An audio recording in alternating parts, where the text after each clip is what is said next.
নাই। চুপ করুন। চোরের মায়ের বড় গলা, তাই না? হ্যাঁ, আমি খুব ভদ্র ফ্যামিলির একটা মহিলা, আমি খুব ভদ্র একজন মানুষ। এই তাহলে আপনার ভদ্রতা না? আমার বউয়ের হয়তো বা গলা থেকে পড়ে গেছে, কিংবা আপনি চোর করে ছিনিয়ে নিয়েছেন গলা থেকে, নিয়ে ব্যাগের মধ্যে রেখে দিয়েছেন। এখন আবার বড় বড় কথা বলতেছেন, চোর কোথাকার। না না বাবা, বিশ্বাস করো, আমি বলতেছি যে এই জন্য এখানে কিভাবে আসলো আমি তো জানি না কিছু। চুপ করুন আন্টি, ব্যাগটা আপনার কি করে আসলো সেটা কি আমরা কি করে জানবো? আপনি তো জানবেন, তাই না?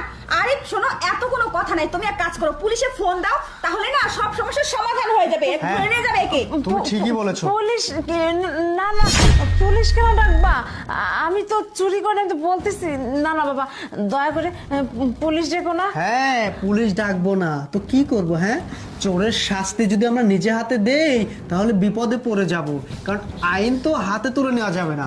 চোরকে পুলিশে দেওয়াই আমাদের কাজ, কারণ তুই বুঝবি ওই জায়গায় গেলে চুরি করার মজাটা কি। শোনো, পুলিশকে আমি ফোন দিচ্ছি।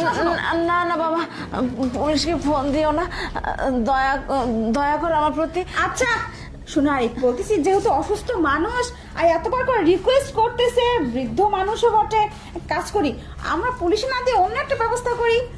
শোনেন, আপনাকে আমরা পুলিশে দিব না, তবে তার জন্য একটা শর্ত আছে। শর্ত? বলো মা, কি শর্ত? শর্তটা হচ্ছে এই যে ব্যাগে যে টাকা পয়সা আছে না, আর ওই যে আপনার যে গহনাগুলো আছে, ওই গহনার লকারের চাবিটা দিবেন, আর এই ব্যাগের টাকাগুলো সব দিবেন।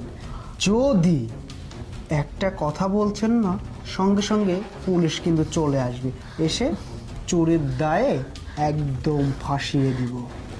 প্রিয়া, ব্যাগের টাকাগুলো নাও। আচ্ছা, আমার চিকিৎসার জন্য আমার ছেলে টাকা দিয়ে দিছে, তো ওই টাকা দিয়ে দিব, তবু আমাকে চোর বলো না। আচ্ছা ঠিক আছে, বুঝতে পারছি, দেন তো। এত কথা কিসের? কোনো কথা নেই, চোরের সাথে আবার কিসের কথা? হ্যাঁ, এখানে আছে, আর আমি এটা নাও। হ্যাঁ, এর মনে গয়না কাটি আছে। চলো চলো। এই দাঁড়া, কোথায় যাচ্ছিস তোরা? বাবা, তুই আসছিস? হ্যাঁ মা, তুমি কোনো টেনশন করে না, আমি চলে আসছি। কোথায় যাচ্ছিস? আরে স্যার, কোথায় যাচ্ছি মানে, এইগুলো তো আপনার মা চুরি করেছে। এই যে আমার বইয়ের গলা থেকে চেনটা শুধু চুরি এগুলো করেছে। আমার মা চুরি করেছে? হ্যাঁ হ্যাঁ, আপনার মা চুরি করেছে। এগুলো আমার মা চুরি করেছে? আরে স্যার, আপনি আপনি বিষয়টা না জেনে কেন আমাদের সাথে এমনটা করছেন? বিষয়টা আর আমাকে জানাতে হবে না, বুঝতে পারছিস? আমি সিসি ক্যামেরা সবকিছু দেখছি। ওই দেখ সিসি ক্যামেরা। তোর যে চেনটা আমার মায়ের ব্যাগে দিছিস, মনে করছিস আমি দেখতে পাবো না, তাই না? না না স্যার, আসলে তোদের এত বড় সাহস দিছে কে? আরে স্যার, আমাদের কে কাকে পুলিশে দেয় আমি দেখতেছি। আমি অলরেডি পুলিশকে ফোন দিয়ে দিয়েছি। চল চল, দুটোই থানায় চল। আরে আয়। স্যার,